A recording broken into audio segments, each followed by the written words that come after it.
Welcome to Speed Talk Live, which isn't really live, but a poorly produced podcast where we talk about NASCAR and all things racing. And occasionally we have a special guest or two, when we can get them to show up. Sit down, strap in, pull those belts tight. Speed Talk Live is on the air. NASCAR is in. Green flag, Welcome, everybody. I know it's been a few weeks since we were away, but we wanted to come back at you for one last show of the year. Obviously, it was before Phoenix the last time we did a show. I went to Phoenix. I told you I was going to go to Charlotte for the season-ending banquet and give you some stuff from there, but, well, unfortunately, I lied. Well, I didn't really lie. I was going to go. I had everything arranged. But I came back from LA on Friday, flew back in, and ended up with pneumonia. So obviously I had to miss that. But never mind. There's always next year, right? Welcome to Speed Talk Live, last show of the year. I'm Greg Engel, editor-in-chief, cupscene.com. And as always, but never forgotten, our associate editor, Owen Johnson. Hey, pal, how are you? Hey, Greg, I'm great. Back stateside for Christmas, so it's a good time. That's right. For those of you that don't know, and if you don't know, shame on you. Owen normally is going to school in London, going to be a world famous lawyer. So he's back in the States for his holiday break, and I've on a holiday break all the time. So there you go. All right, let's catch up on the news because we're not going to focus really a lot on the news because we've just missed so much. But we want to recap some things that stood out to me. I was there for Stewart Haas Racing's last race at Phoenix, which was a bittersweet moment. Probably the biggest thing that affected me is, since we've talked last, is the loss of Bobby Allison. He was my first great driver when I was growing up. My dad, who was from Alabama, and obviously with the Alabama gang connection, was a big fan. A few years ago, many years ago, I had taken my dad to Charlotte Motor Speedway, and he had gotten to meet Bobby Allison, spend some time with him. So sad at the loss, but I get sad at losses. But when you live to be 80, 90 years old, you just have to celebrate the life that you had and the fact that you were able to live that long. So I mourn the passing of Bobby Allison. He'll always be near and dear to my heart. Ryan Preece, on a happier note, it was added to RFK. We knew that was coming. So they're going to have Kroger, which is coming over from JT Doherty Racing, which has changed its name to some bizarre, I don't know, it sounds like a computer startup. I also talked to Tony Breitinger. You can see that on my channel. She's going to be going full-time in the trucks next year, or into the I'm looking forward to that. I think she's got a lot of talent. Ty Majeski lost his appeal. He was not able to vote, or he did vote, but he missed media day and they fined him, and he went to that, appealed that and lost the appeal, which I didn't necessarily agree with. And the court battle, which we're going to be talking about forever, it seems like, took another twist as the 2311 and Front Row Motorsports appeal was heard and granted. So they will be racing as a chartered team in 2025 while all that crap goes on and on and on. So that's the highlights of the news that have happened so far. But today it's all about looking back and looking forward. 2024 in the rearview mirror, and we were going to talk about our top races. We don't necessarily agree on all of them, but we have our reasons. And take it away, because the first race we want to talk about is Kansas. Well, I think there's no better race to talk about for the best race of the season than one that really grabbed the headlines with the closest finish in NASCAR history, 0.001 seconds at Kansas this year. A great finish between Chris Buescher and Kyle Larson. Obviously, Larson edged out Buescher, and Buescher ended up missing the playoffs as a result, with the closest margin of victory, the most painful way to miss the playoffs. But what a finish, and not just the finish, a great race throughout. I remember watching that and just thinking that the next gen is really putting on such a great show on the mile and a half. It's really great at those tracks. We talk a lot about the short tracks and the road courses all year, but the next gen has put on a great show at some of the tracks that the old car couldn't handle at all.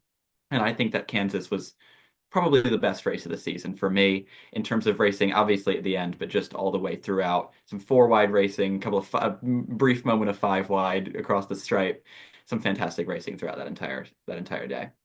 For me, and Kansas was good. I liked Kansas. For me, the top race of the year was the Spring Atlanta race, the three wide coming across with Suarez winning. That to me epitomized everything we want to see in NASCAR, which was a close finish. It was a great race throughout too. I think Kansas probably was a little better for a little longer, but for me, the top race of my season anyway was that Spring Atlanta race. Now, another race we both agreed on because, well, like I said, we didn't agree on everything was the fall Darlington race, which, by the way, one of my highlights of this year was spending a couple of weeks with you, hanging out with races. We were there for that, which was really cool, a lot of fun. And that was Chase Briscoe winning that with last season for Stewart Haas Racing. Turned out to be their last win as an organization. It was great to see. It was great to be there. And that fight, like you mentioned, that final green flag run, coming in the checkered and chase, holding off Kyle Busch, what he had done before in an Xfinity race a couple years before. So it was just really cool. And I remember, you know, part of what I've liked about that was having you there at one of NASCAR's oldest tracks. And what were your impressions of being at Darlington? Well, I just think my biggest memory from that race and something I will remember forever is being up on the roof with Mike Bagley, and thanks a lot to him for this. But just getting to watch that final 20 lap run, the last after that last caution flag, seeing Kyle Busch battle his way through the field and get up to Chase Briscoe and give him a fight for those last couple of laps. The adrenaline up there was really high, and I just think that was a fantastic way to watch the race and actually capture the whole spirit of that moment. And yeah, it definitely was a big moment for me this season. And the fact that the press box shakes, because it's an old press box. It's like an old building coming into turn three. But yeah, I agree with you on the roof. Mike Bagley did that with me a couple years ago when I first started going there, and there is no better place in motorsports to me, or on the NASCAR circuit at least, to watch a race than to be up there. So yeah, the Darlington Fall race, and again, both of us being there was just an added bonus. But there was also one you liked, the Xfinity Texas race with Ryan Sieg winning. Yeah, I've got a couple of Xfinity Series races on this list because I spend a lot of my time covering that in the Truck Series, so I get to watch all of that racing. And I think the best race the Xfinity Series put on, a lot of good races this year, but the best one was at Texas, with Ryan Sieg in a huge run for him, chasing down Sam Mayer for a .002 second margin of victory, second closest in the series this year, in the entirety of NASCAR this year. Really good, compelling finish. Good storyline, obviously, for Ryan Sieg to come so close to getting that win, and then a huge win for Mayer as well. So I thought that was a great racing moment. Texas hasn't put on some of the best racing in recent years, and honestly, the rest of that race wasn't great, or it maybe would have been higher up on my list. But that finish was really good, and it really proved that even on a track like Texas, the Xfinity Series can still put on a show. Now, the other Xfinity races you liked were Xfinity at Chicago on the street course, and also the Indy race with Riley Herbst. Talk about those and why they made your list of the best races of the year. Well, I'll start with Chicago, and that was an easy one for me because I was there for that. I got to see that racing, and the biggest highlight for me of that was SVG versus Kyle Larson, especially in the opening laps. Really incredible battling. I think the Chicago street course has been such a good road course design for NASCAR. The 90-degree turns, those kind of tight turns, give heavy braking. It really works with the style of NASCAR racing. Gets the cars all bunched up together, and Larson and SVG were really taking huge advantage of that, especially in the opening laps, but really throughout the entire race. And I think they put on a really compelling battle throughout. And I was really happy to get to watch it from right inside turn one, see some of that great racing. And then Xfinity at Indianapolis. I wasn't there for that one, but it was a great race at the end to see the battle between Riley Herbst and I think it was Allmendinger at the end of that race, and Custer following just behind for an SHR 1-2. Herbst got right up to the rear bumper and moved Allmendinger right out of the way in that kind of final complex of turns. Really good racing, and in a return to the Indianapolis Oval for the first time in a couple of years, it really was a compelling spectacle and made me realize, I love having it back on this oval, and it's definitely where I want to see NASCAR in the next couple of years, especially if the Cup Series can start putting on shows like that. Xfinity ran a different package. They ran a super speedway style package. So maybe that's something Cup needs to consider in the future. With those really long straightaways, it got the cars a little bit loose in the corners and fast on the straightaways. And I think it really proved that it worked with the Xfinity package of that track. I wanted to see. I was glad to see the oval too. The road course was fun for a couple, but it was, I was glad to see the oval. And it was, and one of my highlights of my year was that Indy race with the oval with with Larson winning because he had gone there in May and finished 18th at Indy and was denied being at the Coke 600 because of weather. And we'll talk about that in a minute. But I wanted to highlight another race you and I were at together, and that was the Summer Daytona race. It was big because Harrison Burton had already been released from the Wood Brothers, so he knew he was leaving, but he got them their 100th win or 500, however, I forget them. It was a milestone win. It was Harrison Burton's first, and obviously that was the night my mom passed away, so it was very special because she was a huge Harrison Burton fan. They sent flowers to her memorial a couple days later. So that was a big standout for me, and that's a race I'm going to remember for a long time. But we talk about SVG because you had him at the Chicago race, right? But we also both of us agree that the Chris Buescher SVG battle at Watkins Glen was also another highlight of the year, right? Yeah, definitely. And I think what SVG's proven is if you can beat SVG, that is a huge accomplishment. And Chris Buescher did it. He came in with, right through the carousel at Watkins Glen, put the bumper to him, and got around him. And SVG was never really able to catch up, get a bit of a slide through the final corner, but couldn't even get there. So really compelling racing. I think one of Lee Diffey's best calls since he's come to the sport too, which just adds to the moment. Um, but really good road course racing again this year with SVG as usual involved. But again, someone was able to beat him, and I think that was a really good run for Chris Buescher. And look, one thing we can agree on, we may not always agree on everything. Lee Diffey has been a great addition to the sport, and I'm looking forward to him for years to come. And just a nice guy. We saw him a couple times, and he never hesitates to stop and say hi, and so it was good. So let's move to Martinsville because wait, we were together at Martinsville if I remember right, right? Yeah, that's right. That was your first trip to Martinsville, so that was a highlight for me. But the highlight for you was obviously the racing with Ryan Blaney. I think that was just me, sadly. I think we first got together at Daytona this Oh year, yeah, but it that's right. was Yeah, okay. No, no, thanks for correcting me. You're right. I missed that was Martinsville this year. I did. Go ahead. Take it away. one of these days we'll have to get together at Martinsville. But yeah, that was a really great race. Try the hot dog for the first time. But I mean, I think my highlight for me at Martinsville was the fall race. With Blaney going for he seems to always put together great moments at Martinsville. He had a great one 2 years ago en route to the championship, but this year going for the championship four had a really great drive in the last couple of laps. Some of the most aggression, but controlled aggression I've seen from him to drive his way through the field and get that win. It was a really good drive, reminiscent of the old kind of short track racing before the next gen. The next gen kind of thus far has been a either you can't pass or you got to slam into someone and move them out of the way. Blaney was able to use the bumper, but use it well enough. It wasn't the crazy slamming that we've kind of gotten used to. So I think it was really compelling racing in the last couple of laps of that race and a really well-deserved victory from Blaney that got him into the championship four and clearly meant a lot. Yeah, and he almost took it all, right? And was Penske was going to be strong. We knew that at that point. And it's because I go to Martinsville so much that I forgot we had a hurricane that weekend here.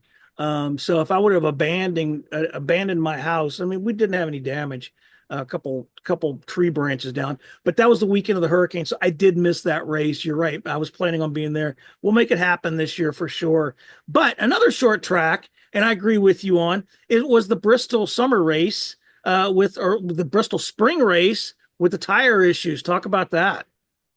Yeah, that was a crazy race because we've come into Bristol, like any other short track, with mixed feelings about the tires. And I spoke about that in the Martinsville Spring Race. I asked all the drivers, and they just, they told me there's nothing we can really do about it. I think I really liked Reddick's answer, which was, the only thing, the next step is just to get rid of gravity. We can't do anything beyond that. So you come into Bristol with these kind of expectations of, you don't know what the tires are going to get, you don't know what the package is going to get, and suddenly the cars are slipping around completely. It starts in practice and qualifying, and then goes into the race, and the crew chiefs don't know what to expect. The drivers don't know what to expect. Huge movement throughout the field. Really well-deserved win by Denny Hamlin to figure out how to get those tires underneath and manage his tires. Really a veteran drive from him. But some interesting drivers up front. Ty Gibbs was kind of controlling the race for a bit, and then his tires fell off. Other drivers had similar stories. just the kind of compelling racing that I think we'd like to see on the short tracks again. I know we were talking about heading into Bristol in the fall that we'd like to see the tires react the same way. Unfortunately, they didn't, but it was a really good surprise, kind of an old school race that we weren't really expecting at all at that point in the season, and it really stuck out to both of us when we were compiling our lists here. One of my highlights of spring was Rajah Caruso win at Las Vegas because he's just a nice guy. And I've talked to him a couple times. I talked to him for an article that I did for Forbes, just like I did with Tony Breitinger. But his Las Vegas win, I think, was important for many, many reasons. He's been re-signed, by the way. He'll be back in the Hendrick car, the Hendrick truck uh, for 2025, and deservedly so. He's a great driver, and he proved it at Vegas. So that was probably my spring highlight, along with the fact that the Daytona 500. Right now, the Daytona 500 got rained out again, and it's not so much what happened on the track, but the fact that there was a Monday doubleheader, and that's so rare in this sport. I remember leaving there about 1 or 2 in the morning after the Xfinity race, but that was just a long, long day. But it was a lot of racing, a lot of fans stuck around for it. So that was one of the highlights of the early season for me. And also, even before that, was the Clash. Now, the Clash itself on track wasn't really that big a deal. It wasn't really the most exciting racing, but it was good. I love the vibe out there. And we kind of all knew it was going to be our last year there. So there was that. But we had that monumental, unprecedented rain event that was coming. That was going to be a lot of flooding, a lot of bad things because it doesn't rain much in Southern California. And when it does, boy, forget it. It's really a bad thing. So NASCAR made the unprecedented move of moving the race to Saturday and doing away with the heat races.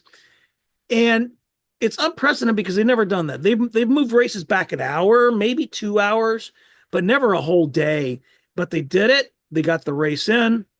They actually got the Mexico Series race in later that night, which was more fun to watch than the actual Clash itself. Because Daniel Suarez won, and they've got these groups of fans that are rooting and flags and different. I had more fun at that Mexico Series race than anything, and actually, we were stuck in the hotel for like 5 days after that because of the rain, and they didn't want us to travel. The governor was saying don't travel, so yeah, we'll remember that. So, what do you remember about the Clash? Well, I think the rain out was obviously a big deal, but I mean, I think getting that race in with the amount of rain we had, there was no way it would have happened the next couple of days. So getting that race in on Saturday was a really good move by NASCAR. I remember all the drivers. I remember a lot of industry insiders saying, we lost a lot of fans, obviously, by nature of it, but it was a great move by NASCAR to be adaptable, something they aren't always, and getting the race in on that day, like you say. So it may not have been the biggest highlight of the on-track action nor on the TV ratings, but it was a good highlight to have that full schedule in and get every race. A couple of other highlights for me was Chase Elliott winning at Texas because NASCAR's most popular driver.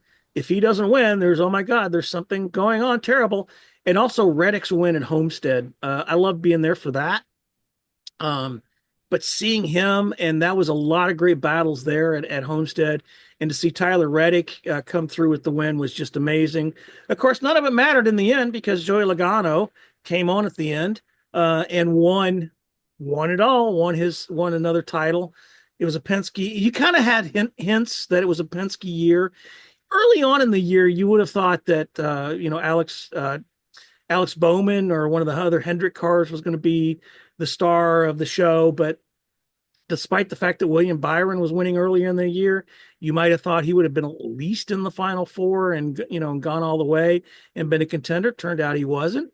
And Joey Logano was struggling at times, but he came on hot when it mattered. And he said that. He said that's how the playoffs are set up.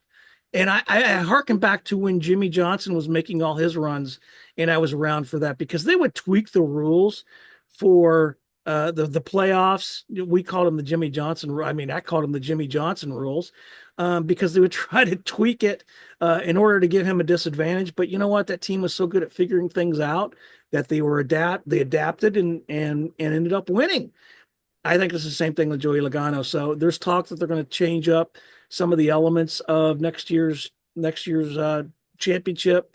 the chase, and we'll see.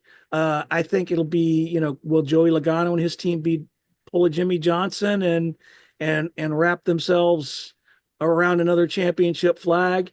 And can they adapt? And you do you remember a lot of the Jimmy Johnson era? I don't remember too much of it just because I kind of got in to see his last championship, which was obviously a great moment in itself. But I've heard a lot about it, and I totally understand where that's coming from, kind of the modern playoffs being in and being changed as a result of that dominance. But I think that is a product of the system. I mean, you're going to have dominance whatever system we have. You have Petty dominance in the old points, Petty and Earnhardt dominance in the old point system. You have Johnson dominance in the new system, maybe Logano dominance in the playoff era. But I think the big thing for me is it's Penske dominance. Not only is it Logano winning two of the three next gen championships, the third one is another Penske driver in Blaney. So we were talking earlier in the season. I was a race away from getting a panic button for the Fords when they couldn't get a win, including at Phoenix, Yeah. the championship track. They turned it on at the end of the season, and that's how you win a championship in this car in this new era of NASCAR. And every other team has to figure that out. They're all playing by the same rules, and Logano figured out how to win that championship, and it was a great end of the season. Gosh, I feel old because I can remember when Jimmy Johnson made his first start at what they called Lowe's Motor Speedway, or being there for his first start at Lowe's Motor Speedway. And just, he was a fresh faced kid, and little did we know he was going to go on and own it all. So, we could talk about the highlights. Obviously, with Ford coming on late in the season, I don't think we saw that. I agree with you. And Penske dominance, which didn't figure that out. But I think talking about the highlights of the year, um, obviously you and I agree the charter lawsuit is a huge deal. There was some movement on that this week. We talked about that. The 23 and 11 and Front Row Motorsports will be able to race as chartered teams next year, even though they didn't sign the agreement. Also, the two charters that were out there from Stewart Haas they'll be able to go through now. So, it'll be up to NASCAR to see how this goes next. So that was obviously one of the big things, the stories of the year. What's another big story you think of the 2024 season?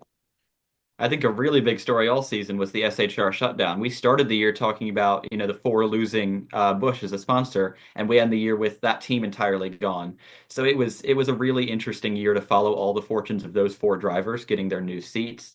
Briscoe obviously at JGR, Priest now at RFK, and the Xfinity team getting its new ownership. So there will be the new Haas factory team next year, which is going to be a satellite car for RFK Racing.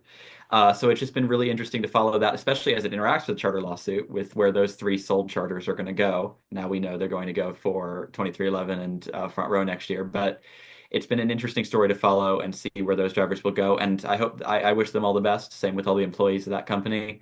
It's never fun to see a team that storied and that successful fold like it did. But I think there's a lot of very talented people who will be going to some other teams, hopefully bring up some programs too. And I think we saw the writing on the wall. At least I did. Actually, a year before that, 2023, when Kevin Harvick was leaving, some of the sponsors jumped ship. Hunt Brothers Pizza, who had before times used to actually ship me pizza, give me hotel room one night. But you start to see that maybe there was some writing on the wall and some stuff going on. One of the cool things for me was when I was working with the U.S. Census Bureau in 2020, and they called me and wanted the Census Bureau called me as a media specialist and wanted a actual. They had a sponsorship. They had enough money to do a sponsorship, and I put together a sponsorship with SHR for my buddy Chase Briscoe. I just had a birthday, by the way. So put together a sponsorship for that for one race. So it was really cool. But yeah, it didn't surprise me, but it did surprise me. But it was kind of cool to be there at Phoenix for the last race. And I didn't go over and bother anybody. I just let them do their thing. But it was cool to see so far, that far away. Now we mentioned Kyle Larson earlier, and I know one of your highlights was the rain out of the double. My highlight from that was just him doing it and all the attention he brought to IndyCar and to NASCAR, even though he didn't end up actually racing both. Yeah, definitely. And I think it's great to see that he'll be doing it next year as well, like he says. I think he's got a lot of potential in both of those races. Obviously, if he can get to Charlotte, we know he can win at Charlotte. But I think he proved running up front, obviously on a different strategy, but nonetheless running up front at Indianapolis, he can lead laps in the Indy car. He can figure out that racetrack in that car. And I would love to see. I think he's got a really good chance at winning the double, which is something that I think every North American racing driver would love to do, and it would be such a great moment for NASCAR and for IndyCar, build up both together. And it's just a soggy ending, you know. We had the rain at Charlotte, and the Coke 600 was rained out, and I remember the helicopter coming in. I remember seeing now President-elect Trump, you know, walking behind the press box as I walked out of the press box. Was just it was just a bizarre, weird time, and unfortunately, you know, like you said, Larson, I can't think, kind of got robbed by Mother Nature on that one. So it'll be good. I don't see the weather playing a factor this year, but you know, we'll see, and we'll be there. Also on the schedule announcement, like you mentioned, Mexico City and Bowman Gray coming up this next season, right? You're gonna go to Mexico. Am I gonna get you to go to Mexico? You got a passport, right? I would love to go to Mexico. We got to see. We got to see about that one. I would love to, but it's just huge to see NASCAR getting out of the country, expanding internationally, and I think we have so many international drivers. If you talk about SVG, we have big international attention. Kimi Räikkönen running in NASCAR a couple of years back as well. I think the more international attention we can get, the better the more the sport can grow. So I'm really excited to see Mexico City. But we talked about the schedule released. We were at, I think it was Daytona that weekend, maybe Darlington, and I spoke to the drivers about it. And my big takeaway, and I think what I tried to what we talked about with the drivers was it's a lot of variety in the schedule. You're going to Mexico City, a road course. You're going to Chicago, street course again. That's still a relatively new track. But you're also going to Iowa, a short track. You're going to Bowman Gray now for the Clash, another short track. Rockingham is coming back, not for the Cup Series, but still, it's coming back to the schedule. There's a lot of variety, a lot of really interesting new racetracks, and I think the NASCAR schedule is really as diverse as it's ever been, going to international road courses to a tiny bull ring in northern North Carolina. It's going to be a really interesting year to see the Cup Series take on that whole range of tracks. Now, one of the highlights for you, which may not be a highlight for Austin Dillon, was his Richmond penalty and all that. If I remember right, were you at the Richmond race, or were you still overseas? I was still back in England for that one, unfortunately. But yeah, I'm not sure it was a highlight necessarily, but it was certainly a top story from the year. Austin Dillon, I mean, to be fair, absolutely really dominant performance at Richmond. Strong run, good race for Richard Childress, who really did struggle throughout most of the year. So, you know, he was obviously wanted that win. But coming to the final restart, you know, Joey Logano got in front of him, got a couple of car lengths lead, and then at the final turns 3 and 4, he runs into Logano, sends him spinning to the outside wall. Then Hamlin gets underneath him, and then he sends Hamlin spinning, and Dillon win. It was just not the kind of racing not the kind of finish we necessarily want to see. I know it's disappointing not to get that win after that kind of dominant racing, but it wasn't the racing we want to see. It NASCAR said it wasn't the racing they want to see. They kept the win, but they took away his playoff eligibility, which is huge in terms of the finishing position for the year, all the bonuses that come with that. So it was a big penalty for him. Um, but yeah, really, really interesting moment. NASCAR is always loath to take away a win or take away the consequences of a win. So it was interesting to see them have to come to that level and tell the drivers, you know, we're not going to take that kind of racing at the end of a race. And we talked about it at the time, but I think that was the right decision. And one of your highlights too, and I agree with it, is Hendrick Motorsports winning at Martinsville in their 40th year. Obviously, Martinsville is been a, you know, a source of much joy for them and much tragedy.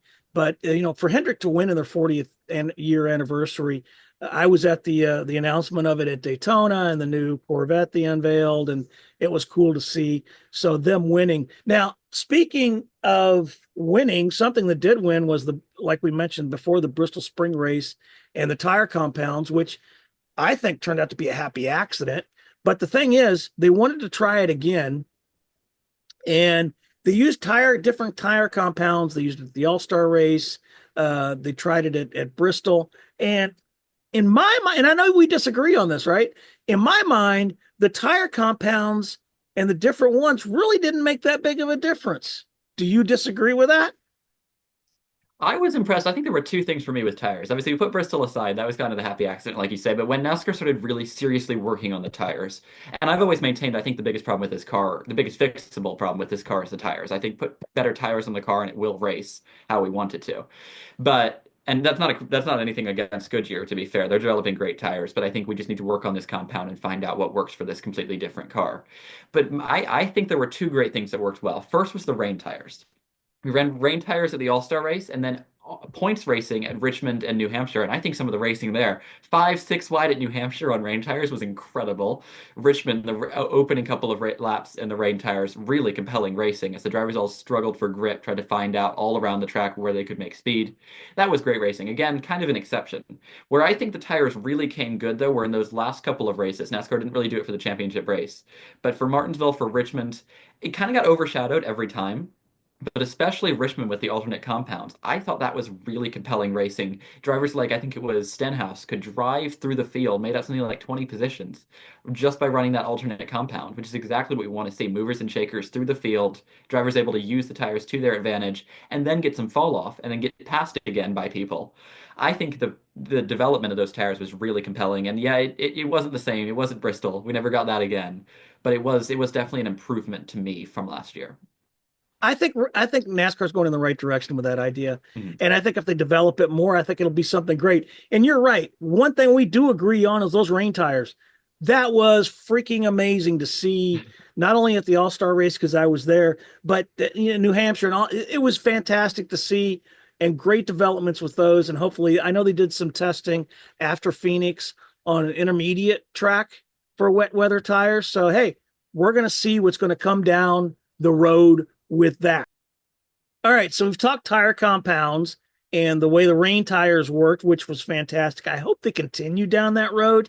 But look, there were some individual moments too. Speaking of the All Star race, Bush and Stenhouse fighting, and I remember my fat ass trying to chase Kyle Bush down pit road to that, and got there a little late. But that fight, and then the subsequent outfall from that, where Stenhouse's dad got barred from, they took his hard card and banned him from racing. And then of course, a couple days after that, I went to the Richard Childress winery, um, and actually talked to Richard Childress, and he said he was going to kick Stenhouse's ass.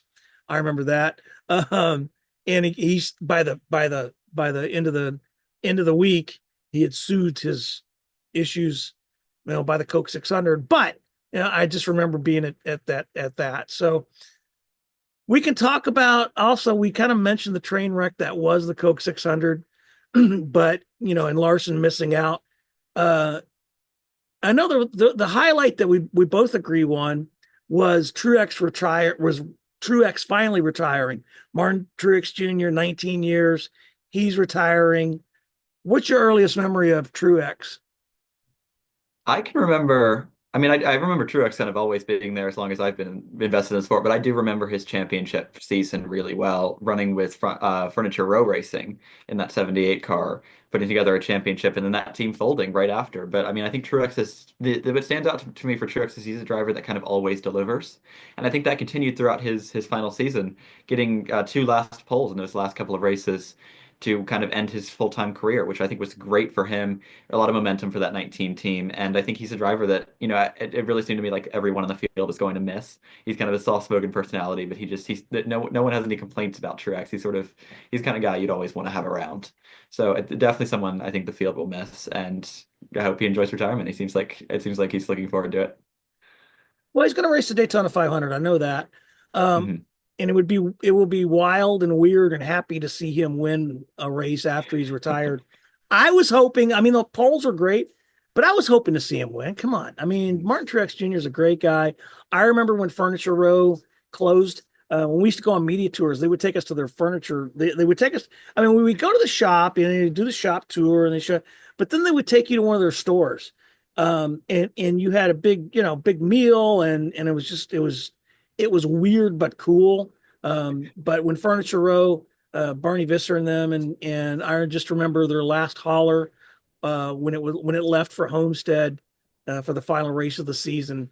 That was a bittersweet moment. So that was another team that's now by the wayside. Speaking of Toyota, obviously Chase is good. Chase Briscoe is coming from Ford to the SHR into the Toyota at JGR, Joe Gibbs Racing, replacing Truex, and I'm excited for this kid. He's got three kids, but of his own. But see him going into the Toyota. Toyota actually had some troubles this year. They had the blown engines, if you remember. They were having trouble with that. And then Denny Hamlin's penalty when Toyota made the big mistake of unsealing an engine that wasn't supposed to be unsealed. And look, David Wilson, who is a great, fantastic guy, always a Toyota, biggest Toyota cheerleader, he decided to retire. And look, I don't get very much into conspiracy theories, but I'm halfway wondering if that was related. And that's not a dig at David Wilson, because David Wilson is the stand-up guy. But I wonder if it's, if all of that was related, or if David Wilson had, but long before that decided to retire. I don't know, but hopefully Toyota's turned their program around. They're going to be a lot better come 2025. So we'll see. Obviously, one of the weirdest things to me that happened was the midseason driver swap between Spire and Rick Ware Racing, where somebody is Haley and and Corey LaJoie and swapping, and it's like mid-season. I thought that was weird. That's something that's really you don't see that much, where they switch in the middle of the season. So I don't know that Corey LaJoie, maybe you know this, Owen, is Corey signed for Spire for 2025 yet, or do we know? I don't think we've seen anything about him being signed, because that was the interesting thing about the deal is we know Haley's been signed. The whole point was to get Haley into that car and get used to it. But LaJoie was brought over kind of to prove himself, and he had a lot to prove. I haven't seen anything about him officially being signed yet, so I don't know who's going to actually be in that car. But I mean, I think he did put together some good races. He was kind of beating out Haley in some of the final races of the season. So I think he really did avail himself well. And I would be surprised, honestly, if he weren't in that car. But yeah, we'll have to confirm that. Yeah, and we will, of course. But you're right. It kind of, after that swap, it was kind of cool to not only see who was leading up front and how's front, but where's Haley? Where's LaJoie? So we'll have that. Hopefully LaJoie will be there. He's a great guy. Another highlight for me was Alex Bowman's penalty that took him out at the Roval, took him out of the championship, put Logano in the playoffs, and Logano took full advantage of that, as we already mentioned, went all the way to win the title. And Alex Bowman throwing his phone in the pool because he didn't want to talk to anybody. But Alex had a decent year, but he just because of the penalties, they took the position away from him. And I remember being at the Roval, like, you can always tell when they're having post race and the inspection stuff comes back relatively soon, an hour or two after the race.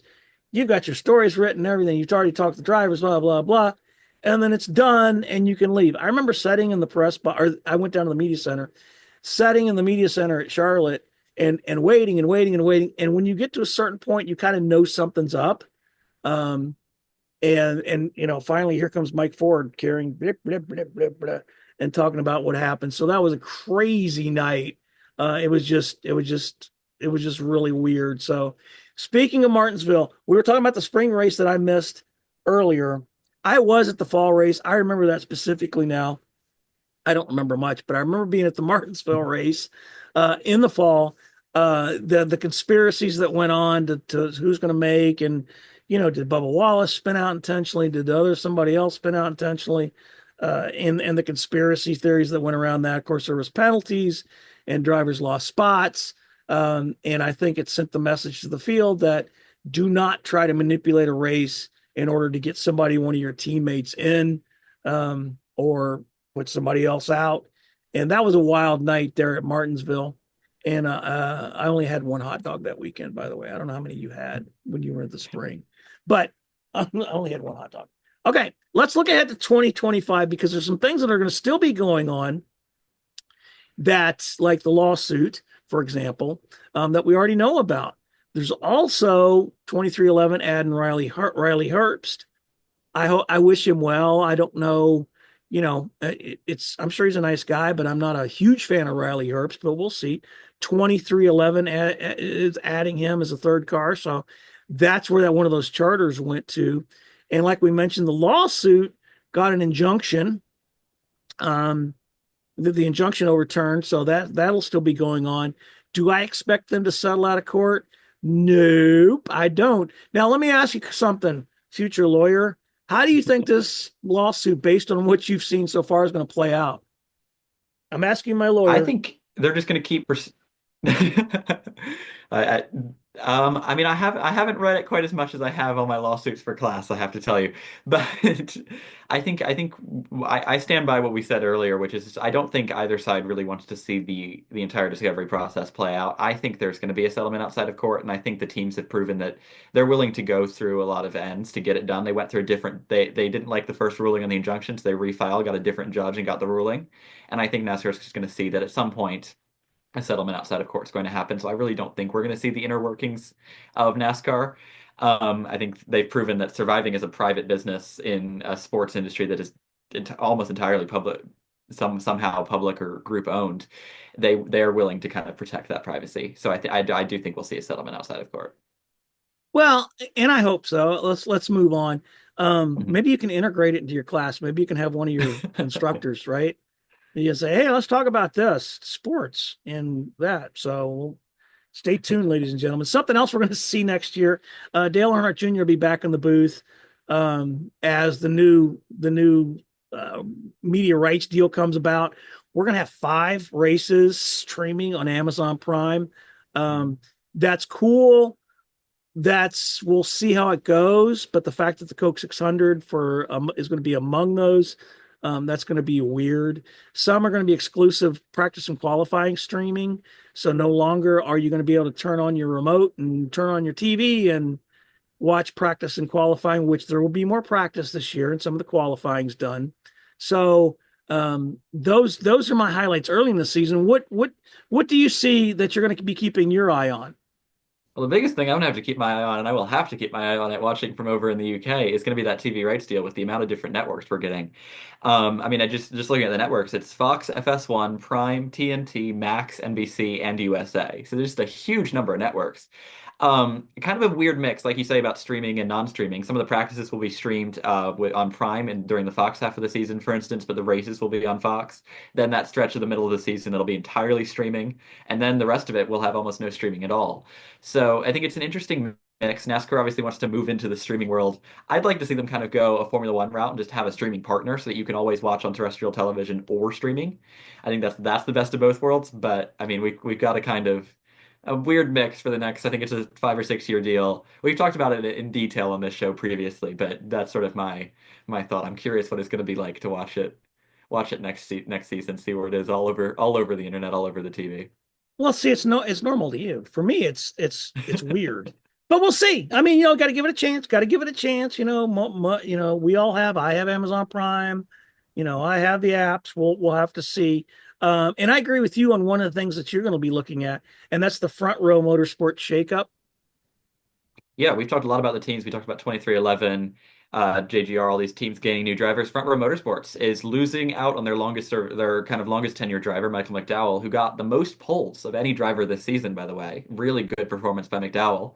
But they're going to have Gilliland now, Todd Gilliland, as the flagship driver for that team. They haven't really confirmed all the numbers they're going to have, but it's going to be a really interesting program. Gragson in their car now. It's going to be an interesting program to rebuild after McDowell moves to Spire. So I'm interested to see how they can do, how much McDowell kind of impacted that team, and how well he'll do at Spire as well. Speaking of shakeups, RCR added a third car because Kyle Busch had a miserable year this past season.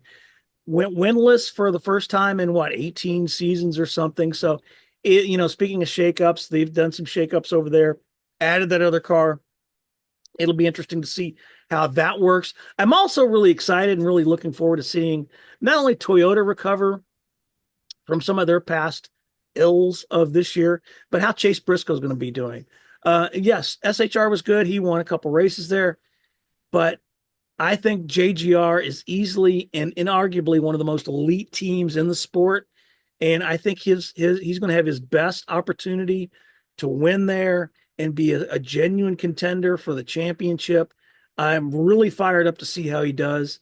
We leave him alone out in the off season other than to say happy birthday, but I can't wait to get to track and talk to him because I'm sure this guy's fired up. Um, and I'm looking forward to seeing that.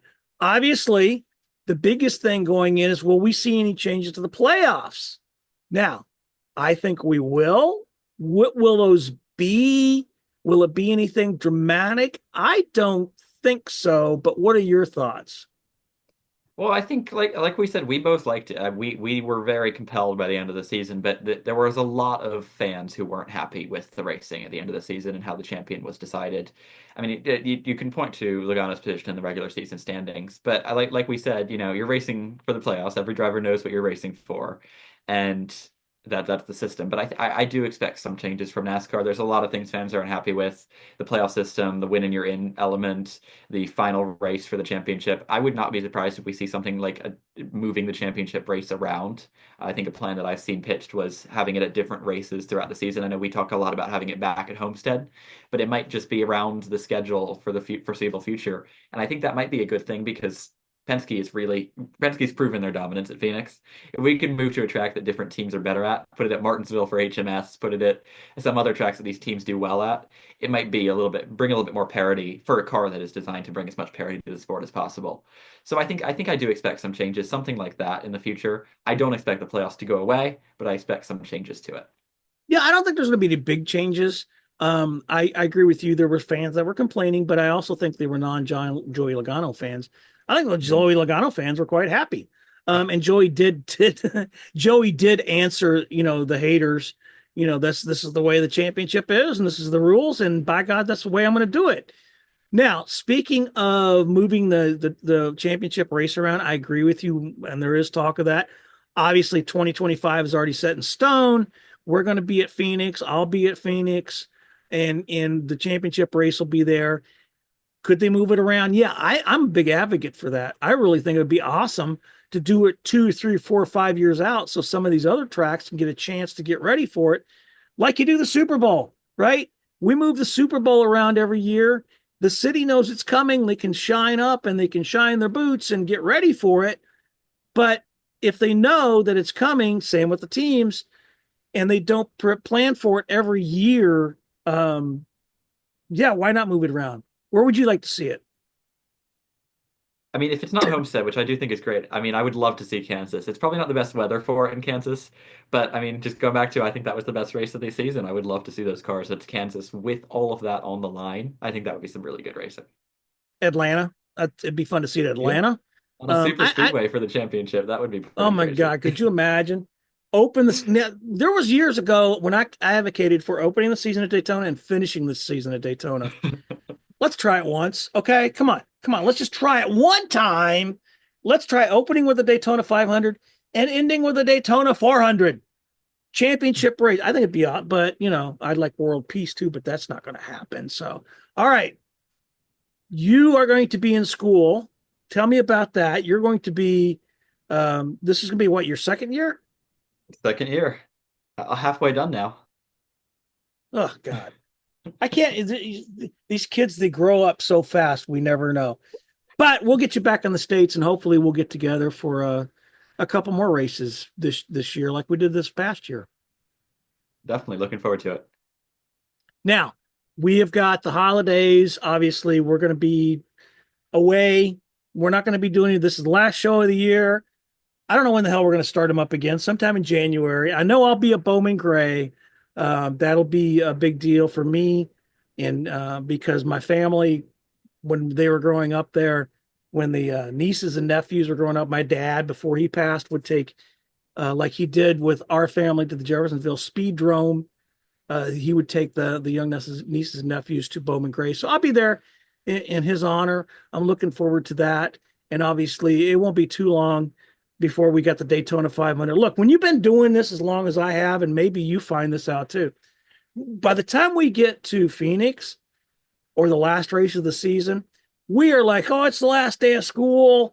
Oh, we're done and blah. And the first weekend or two afterwards, you're sitting on your butt doing nothing. But now when it starts to get between Christmas and New Year's, you start kind of getting that little itch. I want to get to a track. I want to smell the rubber. I want to smell the gas. So hopefully we've enjoyed our holiday, and we will take some time to sleep in late. You don't sleep in late, do you? Or you stay up all night? You're one of them young kids, right? Yeah, I've got a lot of reading to do, so I'm up nice and late when it's in term time. Well, there you go. See, so Owen will be busy studying away. I will be sitting on my fat butt doing nothing. But I hope everybody has a great holiday season.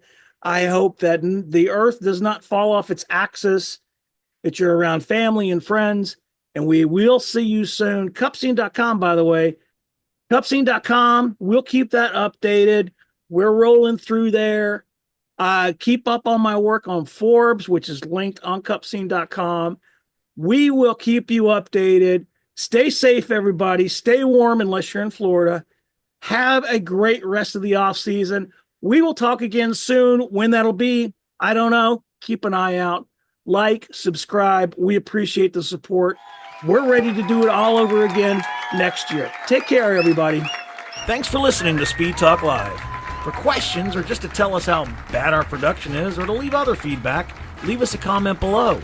For all the latest NASCAR news, visit www.cupscene.com.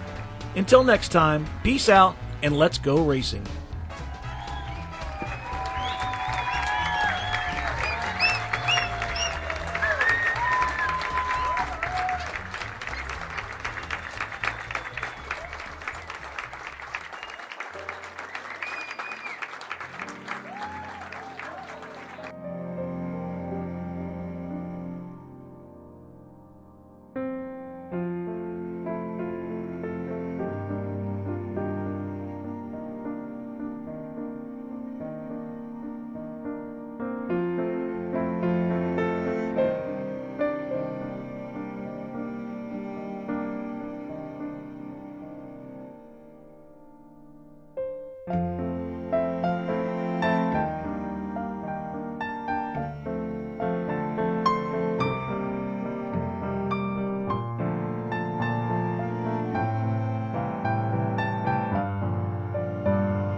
All right, there's the checkered flag.